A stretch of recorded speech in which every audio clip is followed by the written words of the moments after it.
It's great to be back in British Columbia, especially alongside Premier Horgan. It's been a busy summer with days like this. Today, an agreement with the province to clean up the natural gas industry by cutting emissions.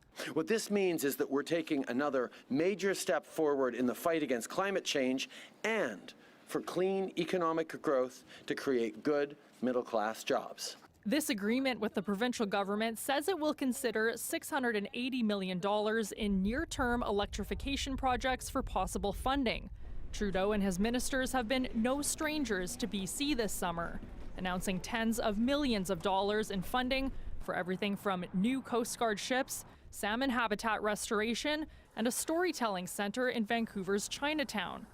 Convenient timing? Well, there is this little thing called an election that's looming. One political commentator says pulling out the checkbook is par for the course in the lead up to an election campaign. Particularly if you're the government and you have the privilege of being the people who come in and make spending announcements and announce all kinds of good, interesting things to come.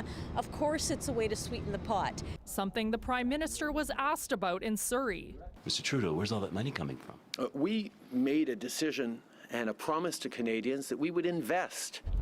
BC is important to the federal Liberals. They won almost half of the province's 42 seats in 2015, a particularly strong showing across Metro Vancouver. Spending some cash to keep those seats isn't out of the ordinary. The opposition parties and other watchdogs will always rail against this and say, well, they are, governments are abusing their position, but it is a practice as old as people kind themselves. And this next election could come down to BC. BC is a battleground. There's no doubt about it. This election will be won or lost in essentially three places: Quebec, Ontario, and British Columbia. That's why you'll see more spending announcements here as the unofficial election campaign continues. Andrea Ross, CBC News, Surrey.